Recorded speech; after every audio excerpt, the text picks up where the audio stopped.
Saya zaman dulu banyak tinggalkan solat, bertahun-tahun saya tak solat, ya. Tiba-tiba ada ustaz kata orang yang ada hutang solat ni tak boleh solat sunat. Habis macam mana saya nak solat tarawih, ya. Jadi tak payah kalut dah tuan-tuan, tak payah solat tarawih, solat fardu, qada tu fardu. So you buat fardu tu jauh lebih besar daripada tarawih. Nampak? Saya ada hutang solat fardu zaman dulu. Bila saya nak tahajud, takkan tak boleh solat tahajud. Apa nak kalut? Bangun tengah malam, bangun pukul 3 pagi, sepanjang 1 jam 2 jam bertahajud tu buat solat qada belaka, zuhur, asar, maghrib, isyak, subuh.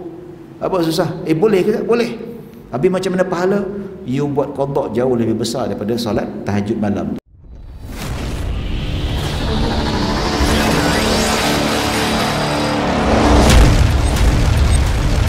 Masih lagi tertakluk, ini pun dah start 2 angka. Hari ni dia patah balik 1 angka balik. Alhamdulillah. Betul tak? Ada pula yang memang dah terpaksa kerajaan nak perketatkan balik. Yang datang daripada luar negara tak boleh kuarantin kat rumah, dia kena kuarantin kat tempat tertentu. Pasal apa? Sebab ada individu-individu yang teramat bangang dekat dunia ni tuan-tuan. Minta maaf cakap, bangang, bodoh, dungu, mangkuk ayun, yalah, degil. Macam ni lah, apa-apa macam ni. Oh, ustaz tak ada akhlak, ya, tak apa, I don't care. Saya describe diorang macam tu, itulah tuan-tuan. Degil sangat, apa nak ceritanya. 14 hari kau duduk rumah lah, apa susah. Dengan gelang tangan warna pink dan semua keluar. Nasib baik membunuh tu haram. Lama saya bunuh dah orang macam ni, ambil senapang tembak. Tak ada akal. Memang kita rasa paksa dia apa, kena keluar duit sendiri. Dia dah lepas lah, yang datang ni kita tak tahu. Dia terpaksa lah ikut yang memang betul-betul duduk kat rumah. Alhamdulillah, kita terima kasih. Pasal apa? Ikut SOP yang sebenarnya. Tapi yang tak nak ikut, degil-degil ni tuan-tuan, dia dah timbul kluster baru dah. Jadi kadang-kadang bila kita tengok dalam isu PKP ni tuan-tuan, masih jaga SOP. Masjid maintain, satu negara masih lagi maintain. Ya, bila perintah daripada Tuanku dan dijalankan oleh Majlis Agama Islam dan Jabatan Agama Islam, yang mana mesti ditetapkan SOP yang ketat. Macam ni lah tuan-tuan. Negara yang memang dah hijau dah, zon hijau, tak ada kes langsung, kluster dah habis dah, masih lagi PKP. So bila buat macam ni tuan-tuan, adalah mulut yang tak boleh nak senyap. Dekat restoran tak jaga distance, tak pakai apa, dekat AA show boleh duduk rapat-rapat, tak ada pula jadi masalah. Kat masjid pula tak jaga soft, masih lagi jarak 1 meter. Perempuan tak boleh datang. Oh, ni kami sudah duduk sini 3 tahun, orang Bangladesh tidak percaya, kami tidak boleh lagi sembahyang. Yalah, SOP ni dah tentulah tuan-tuan. Jadi bila kita tengok ni concern Tuanku, dia nak tahu keadaan sebenar ni. So bila orang mula lalai dekat restorannya, dah start apa dah, ya, dah start duduk sama-sama dah start berpeluk, dah start apa, tak pakai tutup muka dan sebagainya, ya, angka naik 2 angka balik. Angka bilangan jumlah yang dijangkiti COVID-19 naik pada 2 angka, sampai ketua pengarah Kementerian Kesihatan Malaysia keluar kata ini sebabkan lalai, apa semua lalai. Sampai Prime Minister kita terpaksa keluarkan statement, keluar secara live dekat TV. Saya bimbang. Ya. Jadi yang kita kutuk-kutuk sultan, kita kutuk jabatan, inilah tuan-tuan, untuk jaga benda macam ni lah. Tak nak nanti kalau kita dah mula ambil tak endah seperti orang kat luar sana, ya, ambil endah, tak jaga SOP, timbul kluster baru. Dibuatnya surau tak jaga SOP, timbul pula kluster surau al-ukhuwah. Oh, tak nak, kita nak. Jadi benda-benda macam ni kita faham. Yang kita nampak lah, bila kita tengok dah muncul, dah makin banyak dah. Itu 15, 16, itu 19, 21. Bila tengok hari ni 9, lega sikit. Tapi tak tahu besok ada lagi. Ya, besok mungkin 20 lebih ke 30, kita tak tahu. Masih lagi yang kluster baru yang dah ada swab test dah. Berkemungkinan apa? Ya, inilah pentingnya SOP tu. Jadi bila sembahyang ni tuan-tuan, kadang-kadang tempat saya lah, saya tak nak cerita kat sini, tak nak cerita tempat saya tu dekat Ampang tu. Ya. Bila dah Muslim PKPP, Ada seorang dua jenis makhluk ni jenis bising. Dia kata bila nak buka surau lah, apalah, restoran tak ambil berat, tak ada lagi dah pasal tu. Menteri ni kata tak ada SOP, tak ada penjarakan dan sebagainya. Boleh balik kampung, surau pula ada bising. Tapi sekarang dah boleh sembahyang Jumaat dah. Dah solat 5 waktu pun no problem dibolehkan. Tapi muka yang duk bising tu tak nampak-nampak muka lagi tuan-tuan. Oh mungkin sibuk kerja Ustaz. Maghrib Isyak. Habis kau kerja sampai pukul 11 malam. Hari-hari macam tu. Hari-hari overtime. Tak ada satu hari balik duk bising. Muka tak cakap. Lala saya nampak satu hari dia naik motor ke seluar pendek dengan anak dia.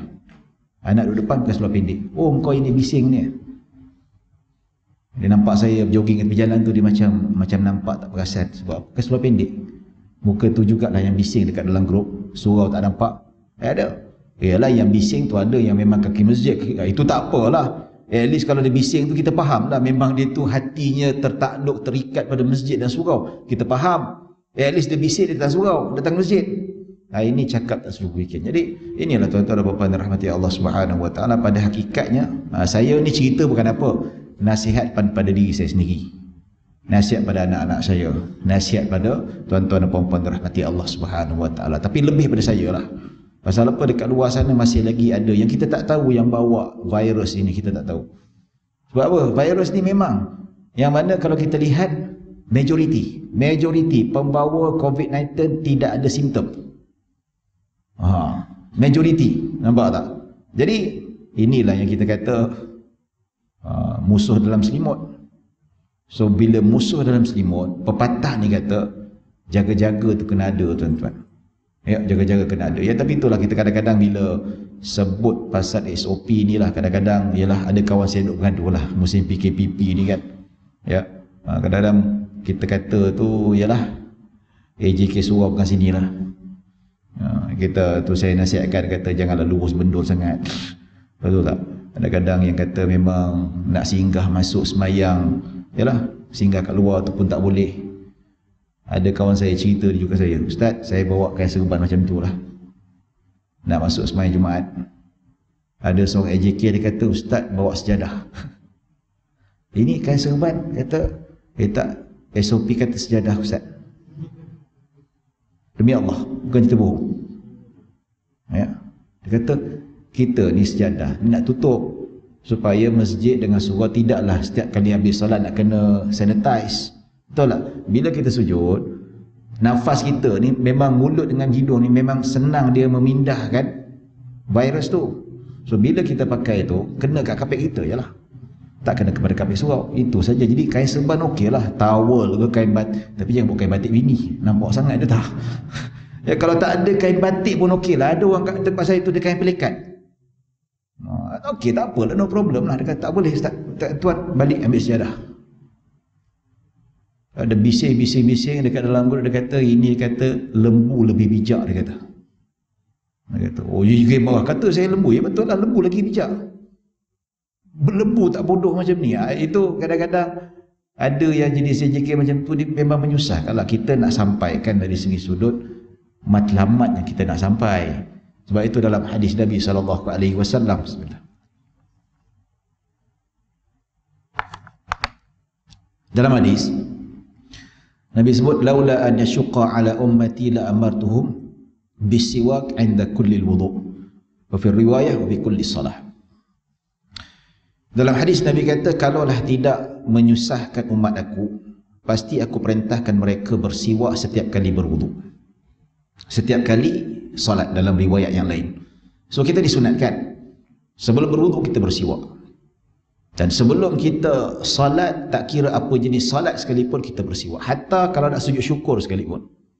Walaupun kita hendak sujud tilawah, tengah baca Al-Quran sampai dekat ayat sujud tilawah, kita bersiwak, kita sujud. Itu disebutkan oleh Nabi SAW. So persoalan orang timbul, dia kata, Ustaz, saya ni kalau kita pakai buru gigi boleh tak? Pakai ubat gigi ke ketika wuduk, adakah sampai matlamat dia? Ya. Tapi dia orang kata, tak boleh. Dia kena pakai siwak juga. Kena pakai sugi juga. Ya. Kalau pakai berus gigi dengan ubat gigi, dia tak sampai matlamat, tak dapat pahala. Saya kata, iyalah tak apalah kalau nak berpegang, kalau awak mampu nak pegang pada siwak, no problem, tak ada masalah, itu bagus. Ya, bagi saya kita melihat kepada objektif apa sebenarnya. Nabi kata, kalaulah tak menyusahkan umat aku, pasti aku perintahkan mereka supaya siwak, ya, pakai siwak, bersihkan mulut. So objektif tak bersihkan mulut, bersihkan gigi, ya, daripada kekuningan. Anak kita bangun tidur, bila tidur tu walaupun petang sekalipun, mulut kita cepat berbau, ya. Jadi, dan untuk mengharumkan bauan kita.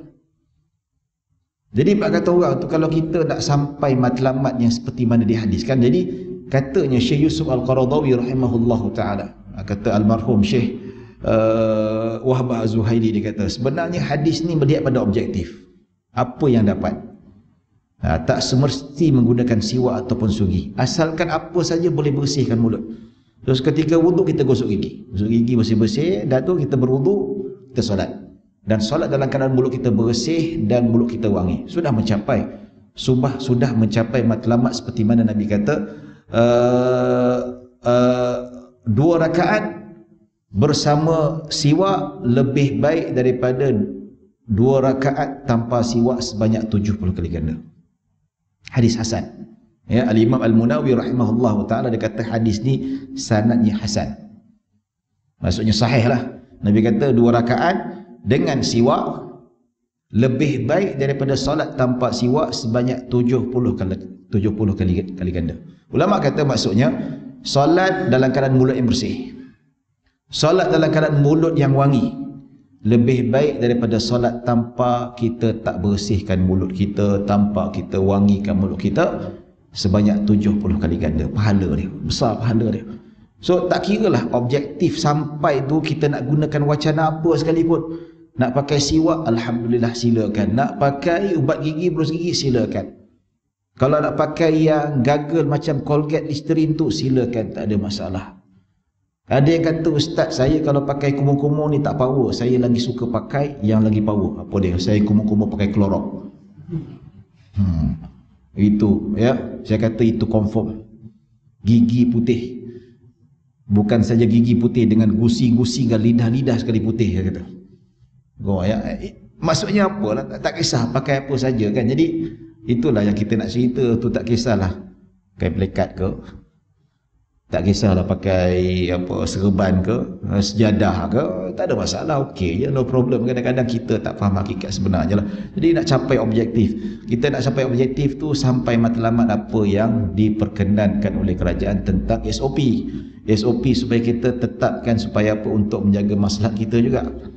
Jadi berbalik kepada bab siwak tadi, dah terlanjur masuk bab siwak ni, saya kena terangkan lah, maksudnya lebih dalam dari segi sudut konsep sunnah itu.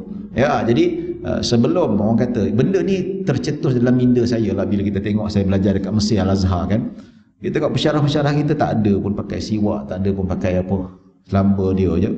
Jadi saya pernah tanya kepada guru saya, dah almarhum dia pakar tafsir, dia kata nama dia Dr. Syekh Dr. Abdul Badi' Abu Hashim. Jambang dia besar macam ni, jambang dia besar, badan dia tinggi. Dia mengajar tafsir, ulumul Quran, memang pakar dia punya expertise. Kata kenapa masyayikh tak pakai siwak? Kata matlamatnya bukan siwak, yang matlamatnya tu ketika nak solat mulut bersih. Dia kata tengok dalam laci pejabat dia, tengok dalam laci pejabat aku tu ada bulu gigi dan ada ubat gigi. Bila nak semayang saja aku pergi toilet, pergi mana-mana ke, ambil ubat gigi sikit, gosok gigi, pergi masjid semayang. Matlamat tercapai lah tuan-tuan. Sebab itu dalam hadis Nabi SAW, dalam hadis yang mana menceritakan tentang sifat Rasulullah SAW mandi wajib. Isteri-isteri Nabi meriwayatkan bagaimana Nabi SAW mandi wajib. Yang bermakna Nabi ni kalau dia mandi wajib, dia sama-sama mandi dengan isteri dia sekali. Sayyidah Aisyah dengan Maimunah. Maka bila mandi dengan isteri baginda SAW, nampaklah kemesraan itu sendiri, dan secara otomatik isteri Nabi meriwayatkan bagaimana Nabi SAW mandi wajib, mandi junub, dan kita tiru cara dia seperti mana para sahabat dapat meriwayatkan sifat wuduk Nabi SAW. Ini salah satu salah satu cara kalau kita nak hubungkan hubungan mesra dengan isteri kita. Suami isteri tak ada SOP tuan-tuan. Sehidup semati sama-sama duduk rumah tuan-tuan. Balik cuba try. Balik cuba try. Jadi bila-bila tiba-tiba tu kita dah hari ni besok pagi tu nak ajak bini mandi sekali, bini pun tercengang. Hai bang, dah gila ke bang? Kita dah kahwin 30 tahun, hari ni pun nak ajak mandi. Dah pening kepala. Dan ada juga jenis isteri yang memang dia senyap macam tu. Dia ikutlah, dia tak banyak cakap. Tapi lepas tu telefon anak-anak dia. Kau baik balik cepat. Bapak kau pelik hari ni. Maknanya dah tak lama bapak kau ni. Dah 30 tahun, 40 tahun kahwin tak pernah ajak mandi sekali kan. Tiba-tiba hari ni ajak mandi. Kata bapak kau pelik dah ni, tak lama lah. Dah hujung hayat dia ni dah. Tak risau macam tu pula tak. Padahal dia bawa balik dengar ceramah Ustaz Syed Syarizan kat macam tu. Bukan pasal buang terbiat, tak ada. Dia bawa belajar. Oh ya, sunnah sebelum tak pernah dengar hadis Nabi SAW. Jadi tuan-tuan dan puan-puan dirahmati Allah Subhanahu Wa Taala. Jadi berdasarkan hadis ni tuan-tuan, dia sifatkan bagaimana Nabi SAW sebelum mandi wajib disebutkan bahawa Sayyidah Maimunah nampak Nabi ni dia basuh kemaluan dia dulu, bersihkan kemaluan dua dan depan. Dua, depan dan belakang. Dia bersihkan. Lepas Nabi basuh kedua-dua kemaluan, itu cebok lah dalam istilah kita tu. Nabi buat apa? Nabi ambil tangan Nabi ramas dekat tanah. Nabi basuh tangan, lepas tu Nabi ramas tangan Nabi dekat tanah. Pasal apa? Sebab lepas kita cebok, kalau kita hidu kat tapak tangan kita tu, kesan bau masih ada lagi, betul tak? Bau najis masih ada kat tangan kita. So Nabi, ulama katakan Nabi ramas tangan dekat tanah sebab apa? Nak hilangkan bau najis yang masih melekat dekat tangan kiri Nabi SAW. Lepas Nabi ramas, gosok-gosok tangan atas tanah, Nabi pun ambil air, Nabi siram bersihkan kesan-kesan tanah yang melekat pada tangan Nabi SAW. Jadi hukum kita sebut di sini tuan-tuan, lepas cebok disunatkan menghilangkan bau-bau yang tidak enak yang masih melekat pada tangan. Itu sunnah Nabi SAW. So zaman sekarang macam mana tuan-tuan? Adakah relevan kalau Haji Zainal balik rumah, dia buang semua-semua sabun, dia ambil tanah letak dalam toilet? Puan Hajah tanya Haji Zainal, apa pasal tu bang? Tak nak sama sabun, dia bid'ah ni. Nabi hilangkan bau tangan pakai tanah, kita tak nak beranak pakai tanah. Relevan ke? Tak relevan lah. Zaman sekarang mana guna tanah lagi dah. Guna sabun, Dettol lah, sabun tu lah. Ada yang jenis saya tengok tu dekat apa, letak tangan, sabun keluar sini, zoom, cantik cerita. Macam ada dekat hospital kan, pop keluar, dia tu spray hand sanitizer tu, kan canggih tu. So sesuai zaman sekarang, zaman Nabi SAW, itulah teknologi terbaik. Zaman Nabi tak ada sabun macam kita ni tuan-tuan. Zaman Nabi SAW tak ada ubat gigi dan tak ada berus gigi. Maka yang ada tu siwak, yang kayu arak tu lah yang terbaik. Itu pun yang Nabi pakai yang basah tu tuan-tuan. Betul tak? Yang jenis yang sampai kat Malaysia ni yang dah keluar tu, itu jenis keras. Yang keras tu dia memang boleh lembut, tapi dia tak menghasilkan bau haruman tu. Yang Nabi suka pakai tu, Nabi suka pakai yang apa, yang hijau, kayu hijau yang masih basah tu. Nampak tu? Pasal apa? Sebab dalam Sahih Bukhari, ketika Nabi SAW, Abdurrahman bin Abu Bakar, anak kepada Sayyidina Abu Bakar, dia masuk jumpa Nabi SAW. Ketika itu Abdurrahman dia baru saja petik kayu arak tu untuk jadikan siwak. Nabi tengok kenaan. Sebab apa? Nabi punya dah lama, dah hampir kering dah. Maka Sayyidah Aisyah kata, Nabi nampak tu, dia pandang-pandang. Nabi berkenal lah dengan yang baru tu. Sebab apa? Yang baru tu bagus. Bila yang basah tu, bila gosok gigi, bukan saja gigi bersih, mulut harum. So Abdul Rahman kata, kau bagi aku tu, aku rasa Nabi berkenan dengan siwak kau. Abdul Rahman bila dia tahu Nabi suka, dia bagilah. Dia tak banyak cakap, ambil. So dia potong, dia buat untuk Nabi, dia bagi pada Nabi. Nabi dapat, Nabi suka. Nabi siwak, dia kata. So yang kita dapat yang jual kat tepi jalan kadang-kadang tu, kat mana kedai-kedai yang apa tu, itu dah kering. Itu nak tunggu dia lembut, terendam 3 hari 3 malam baru lembut. Dah bau dah tak ada dah. Ada cerita siwak sikit lah tuan-tuan. Dalam hal ni kalau kita kata itulah objektif zaman Nabi, itulah yang kita kata yang paling canggih, yang paling kata orang tu, itulah yang paling sesuai pada zaman Nabi SAW. Dan saya tak kata Siwak tak sesuai? Tak, no, tak ada. Ya, nak teruskan siwak, alhamdulillah. Ya, pakai dua-dua lagi bagus. Macam yang mampu kan, macam ada jemaah tabligh, berus gigi dia pakai, siwak dia pakai, the best, terbaik. Ya, tetap juga walaupun siwak, walaupun ubat gigi dan berus gigi jauh lebih baik dari segi kesan dia, tapi kita tak menafikan siwak tetap kita tak buang, masih lagi kekal relevan sampai bila-bila. Tapi dalam arti kata orang tak mampu nak pakai siwak, mungkin dia tak semampu orang nak bawa kiri kanan, tak istiqamah, termasuklah saya, okeylah. Dia komitmen konsisten setiap waktu tu berus gigi dengan ubat gigi dan sebagainya, maka pergi sembahyang. Dia pakai gagal ke kumur-kumur dan sebagainya, itu satu benda terpuji, mencapai matlamat sunnah Nabi SAW. Wah, ini baru mukadimah SOP 8.25 dah ya. Minta maaf lepas geram, lama tak bercakap ke sini tak ya. Jadi bukan lepas geram orang lagi SOP, tapi ialah rasa lama tak bercakap ya. Baik, tuan-tuan dan puan-puan rahmati Allah Subhanahu wa taala, termasuk silibus kita 40 hadis, iaitu berkaitan dengan hakikat cinta. Ya, hadis berkaitan dengan cinta.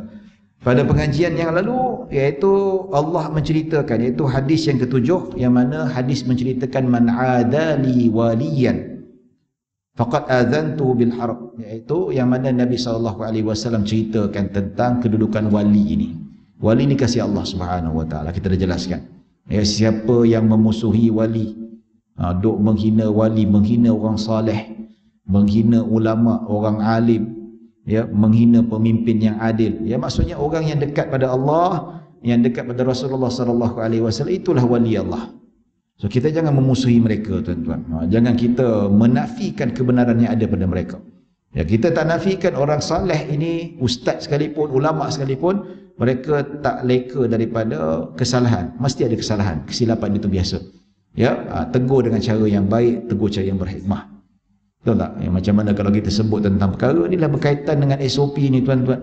Ya, kita berkata, Allah mengatakan sesiapa yang memerangi waliku, wali itu kekasih Allah, yang dekat dengan Allah Subhanahu wa taala, yang menjalankan amanah Allah Subhanahu wa taala, faqad adantu bil harb, maka aku isytiharkan perang kepadanya.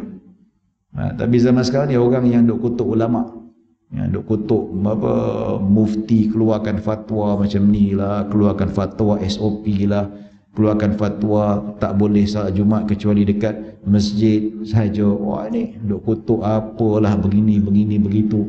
Wah, ini semua, ini ada unsur-unsur permusuhan yang Allah Subhanahu wa taala kekalkan, kebencian, kemarahan Allah Subhanahu wa taala, ya. Dan Allah Subhanahu wa taala menceritakan bagaimana seseorang itu boleh menjadi wali Allah. Ya. Dan menjadi wali Allah, dia kata wa ba taqarraba ilayya 'abdi bi syai'in ahabbu ilayya mimma aftaratu alaih. Ya, tidaklah seseorang hamba aku itu, iaitu hamba Allah, seorang hamba itu mendekatkan diri padaku, iaitu kepada Allah Subhanahu wa taala, dengan sesuatu yang lebih aku cintai, iaitu perkara yang aku fardukan ke atasnya.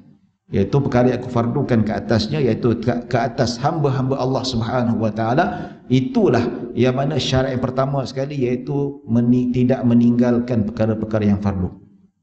Dia melakukan perkara-perkara yang fardu dan meninggalkan perkara-perkara yang haram, buat yang wajib. Itu yang pertama sekali kalau syarat nak menjadi kekasih Allah. Ya. Dan Allah menyatakan ahabbu ilayya, dan inilah yang paling aku cintai. So menjadi dalil di sisi para ulama menyatakan bahawa amalan fardu adalah amalan yang terbaik. Amalan fardu, tak kiralah amalan yang wajib, yang diwajibkan oleh Allah Subhanahu wa taala, maka itulah amalan yang paling dicintai oleh Allah Subhanahu wa taala. So solat fardu jauh lebih besar pahalanya daripada solat sunat. Nampak? Ya, walaupun solat 2 rakaat yang pakai siwak itu 70 ganda lebih baik daripada solat 2 rakaat tanpa siwak, tak akan menyamai solat fardu yang ada kita lakukan itu 5 waktu ni, tuan-tuan. Ya, jadi kita dah bawakan satu perumpamaan bagaimana ada orang jumpa saya, dia kata, "Ustaz, saya zaman dulu banyak tinggalkan solat. Bertahun-tahun saya tak solat." Ya, tiba-tiba ada ustaz kata orang yang ada hutang solat ni tak boleh solat sunat. Habis macam mana saya nak solat tarawih? Ya. Jadi tak payah kalut lah tuan-tuan. Tak payah solat tarawih. Solat fardu. Qadha tu fardu. So you buat fardu tu jauh lebih besar daripada tarawih. Nampak? Saya ada hutang solat fardu zaman dulu. Bila saya nak tahajud, takkan tak boleh solat tahajud. Apa nak kalut? Bangun tengah malam, bangun pukul 3 pagi, sepanjang 1 jam, 2 jam bertahajud tu, buat solat qadha belaka. Zuhur, asar, maghrib, isyak, subuh. Apa susah? Boleh ke tak? Boleh. Habis macam mana pahala? You buat qadha jauh lebih besar daripada solat tahajud malam tu. Sebab apa? Dalam Al-Quran Allah kata yang fardu tu lah lebih aku cintai berbanding dengan amalan sunat. Cara ni saya dah terangkan dah, saya tak nak panjang-panjang, ya. Dan begitu juga Allah Subhanahu wa taala menyebutkan apabila dia sudah melakukan yang fardu secara konsisten, Allah kata wa ma yazalu 'abdi yataqarrabu ilayya bin nawafil hatta uhibbah. Dan hamba-Ku walaupun dia melakukan perkara yang fardu, namun dia sentiasa mendekatkan diri padaku dengan melakukan amalan-amalan sunat. Inilah yang disebutkan oleh Allah Subhanahu wa taala dalam hadis qudsi, syarat untuk menjadi kekasih Allah, syarat untuk menjadi wali Allah Subhanahu wa taala, konsisten dengan ibadah, konsisten dengan hukum syarak, melakukan yang fardu, meninggalkan yang haram, tambah lagi sentiasa mendekatkan diri pada Allah Subhanahu wa taala dengan amalan-amalan sunat. Ya, solat sunat tak tinggal, ya, pergi mana-mana dengan zikirnya, baca Al-Quran, ya, dengan tasbihnya, ya, macam-macam perkara yang sunat dijaga dengan baik, maka sampai tahap dia menjadi kekasih Allah Subhanahu wa taala. Tu yang Allah bagi banyak kelebihan. Bila Allah dah kata aku mencintai kamu, engkaulah wali aku, maka tangan dia Allah bagi dia keistimewaan, matanya Allah bagi keistimewaan, kakinya Allah bagi keistimewaan. Hadis ni juga yang Allah sebut adanya kelebihan Allah bagi kepada wali Allah, iaitu karamah. Ya, karamah ni kelebihan. Ya, kadang-kadang bila kita tengok tu, ya, ada tok-tok wali dia buat benda khawariqul adah, perkara yang pelik, yang bertentangan dengan hukum adat kita. Nampak tak? Ya. Dia selamba dia je letak air paip dalam kereta tu, jadi jalan ni kereta tu. Ya. Itulah, itu yang kata ustaz, kalau Allah nak beri karamah, ustaz nak minta apa? Nak jadi Superman ke tak nak? Ya, saya nak minta karamah air pipe boleh jadi minyak petrol, jimat gaji saya. Betul tak? Ya. Tapi memang berada benda macam tu. Tapi kita tak nampak lah, wali ni bukan jadi suka tunjuk. Ya. Seperti mana dalam kisah Sayyidina Umar radhiyallahu anhu ketika berkhutbah, dia sebut ya sariyatul jabalul jabal, ya sariyatul jabalul jabal. Kata, wahai batalion tentera, pergi bersembunyi, pergi dekat bukit sana. Dekat khutbah, orang yang dengar khutbah tu pelik dengar, pasal ni dia yang dia bercakap kat depan ni bukan tentera, tapi kenapa dia cakap macam kami ni tentera? Rupa-rupanya lepas khutbah dah habis salat Jumaat, dia kata, apakah yang engkau katakan tadi wahai Amirul Mukminin? Apakah yang kau maksudkan? Dia kata, aku tengah baca khutbah, tiba-tiba Allah buka kasyaf. Hadis sahih, bukan bohong ya. Allah buka kasyaf, aku nampak tentera Islam hampir kalah, dan aku pun bersuara, ya, supaya mereka susun balik strategi dekat bukit sana. Dah terkabur tu, pergi dekat sana, bukan lagi medan perang, susun strategi, dah okey balik, serang balik. Ya, habis tu tak lama selepas tu batalion tentera tu balik, dia kata, balik dengan kemenangan yang besar. Dia kata, kami pergi sana, alhamdulillah Allah bagi kemenangan. Pada asalnya kami hampir kalah. Hampir kalah. Tiba-tiba kami dengar suara Amirul Mukminin suruh kami pergi dekat bukit, susun strategi. Kami tak banyak cakap, tak banyak cakap, kami dengar kata tu, dan alhamdulillah kami menang. Ini karamah yang berlaku antara para sahabat Nabi SAW. Ini kelebihan orang yang disebutkan wali-wali Allah. Dan wali Allah ni mereka beribadah sesungguh-sungguhnya dengan ikhlas, dengan cara etika yang betul, ya, bukan kerana nakkan kelebihan ini, tapi nakkan keridhaan Allah Subhanahu wa taala. Tapi sifat Allah bagi, tuan-tuan. Tangannya tangan Allah bagi kuasa, matanya Allah jadi. Kadang-kadang bila kita tengok tu ada yang tok guru tu, dia kata, engkau ni datang jumpa aku tak mandi wajib lagi pasal apa? Bila masa dia tahu ni, Allah, kantoi dah, apa semua dah. Ya, kalau datang pun mandilah dulu pun. Tak sempat-sempat nak mandi. Ya, itu hakikat kelebihan. Nampak tak? Ya. Tapi dia cakap tu bukan malu kan, dia cakap depan-depan lah, balik mandi dulu lah. Ya, tak molek, tak berapa cantik, dia kata. Walaupun bukan haram, tak berapa cantik lah kan. Yalah, mana tahu duduk dalam majlis ilmu dalam keadaan berhadas. Sedangkan para ulama kata kalau boleh ketika nak menuntut ilmu dengan wuduknya dan sebagainya. Ya. Baik tuan-tuan dan puan-puan dirahmati Allah Subhanahu wa taala. Itu hadis yang kita bincangkan.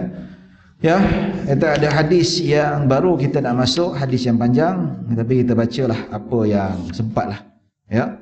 Hadis yang ke-8, an Abi Hurairah radhiyallahu anhu anin Nabi sallallahu alaihi wasallam qala sab'atun yudhilluhumullahu fi dhillihi yawma la dhilla illa dhilluh. Imamun adlun wa syabun nasha fi ibadatillah wa rajulun qalbuhu mu'allaqun fil masajid wa rajulani tahabba fillahi ijtama'a alaihi wa tafarraqa alaihi wa rajulun da'anhu imra'atun dhatu mansibin wa jamalin faqala inni akhafu Allah wa rajulun tasaddaqa bi sadaqatin fa akhfaha hatta la ta'lama shimaluhu ma tunfiqu yaminuhu wa rajulun dzakara Allah khaliyan fa fadat 'ainah. Baik tuan-tuan dan puan-puan dirahmati Allah Subhanahu wa taala.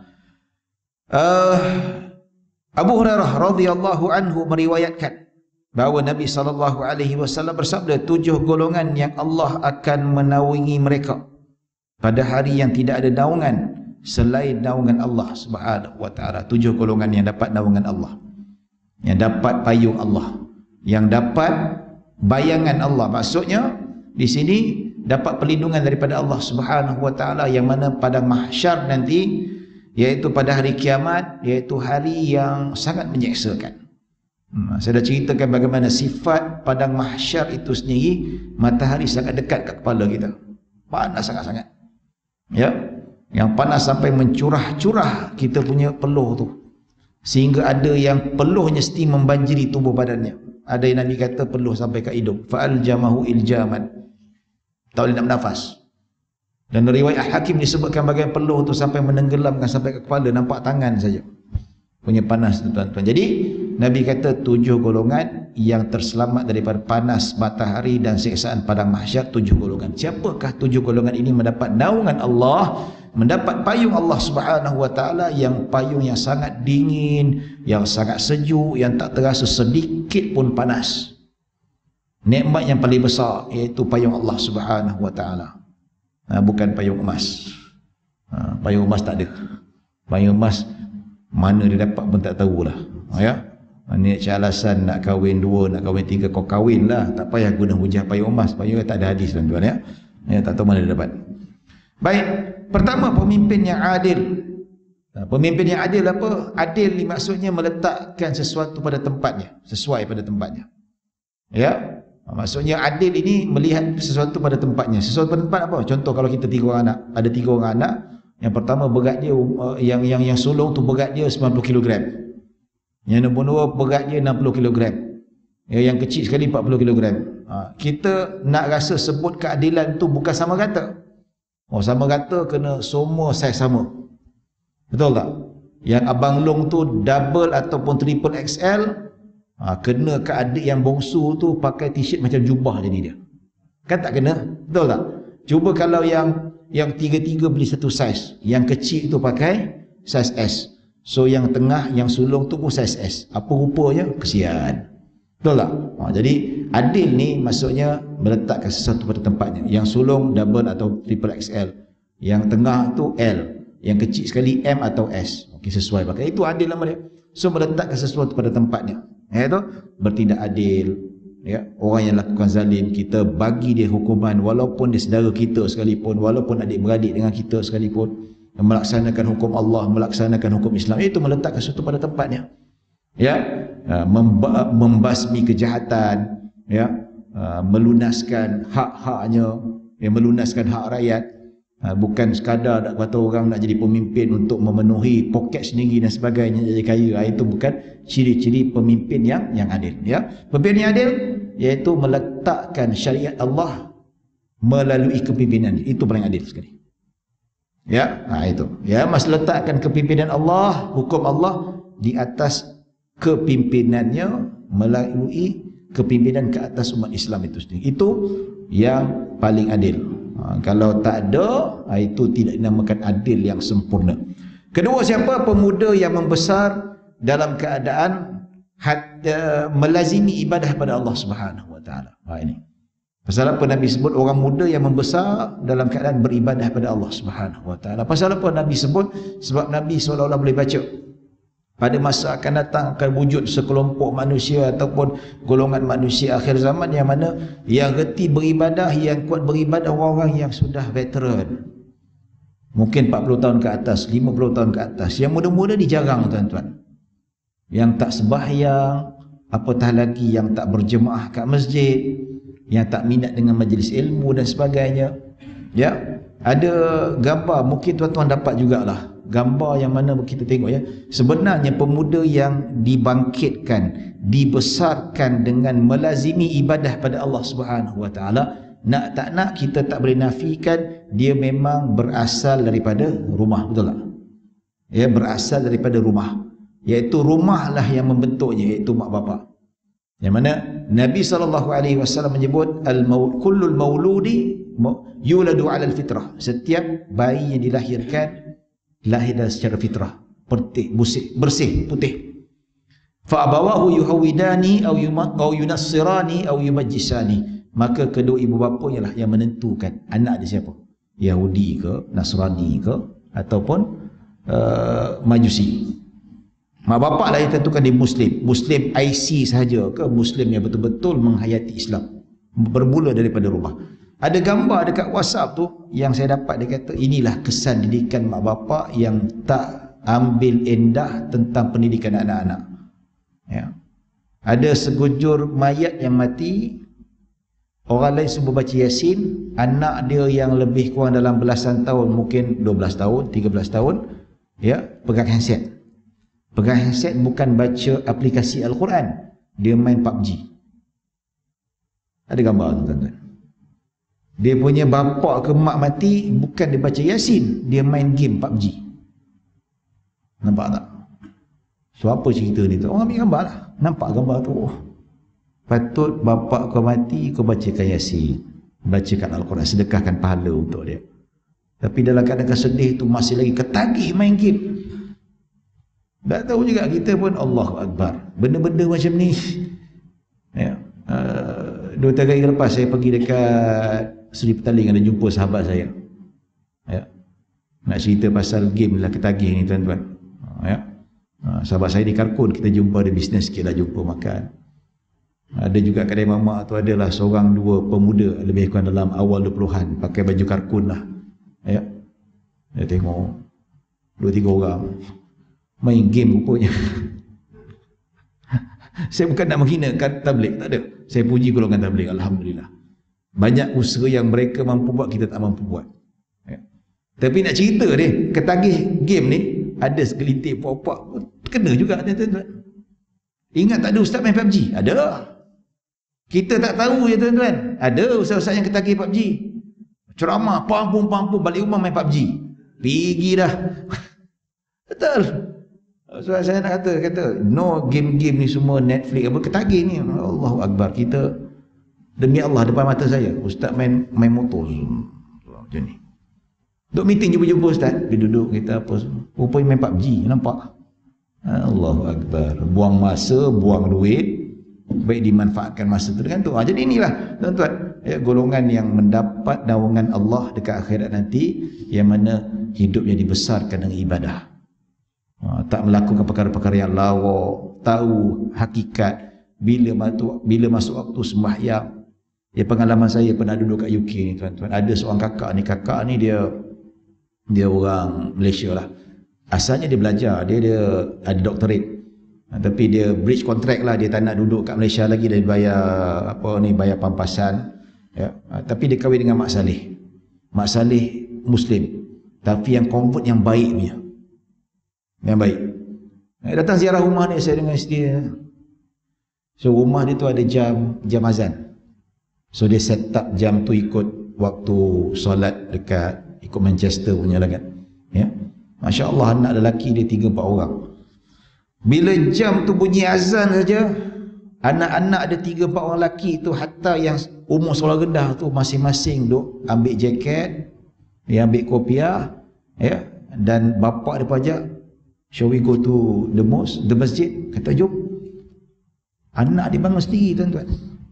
Bapaknya yang asal, bapaknya ia asal dulu tu tak beragama, tak percaya pada Allah, tapi bila dah dapat hidayah, dapat jumpa muslimah yang bagus, tarbiyahkan anak dia. Isteri saya pun baguslah macam tu. Tanya, akak macam mana boleh buat anak macam ni ya? Bagus, tak payah cakap, dengar azan saja masing-masing nak ambil jaket dah. Jaket, ambil kopiah, nak pergi. Saya pun ikut sekali dekat masjid berdekatan tu lah, semayang. Kata-kata memang didikan daripada kecil lagi. Semenjak dia mengandung lagi tu memang berjemaah dengan tengah pun tak berdiri duduk, dia kata memang berjemaah tak tinggal. Suami dia jenis semayang berjemaah dekat masjid, lepas balik masjid dia semayang untuk isteri dia pula.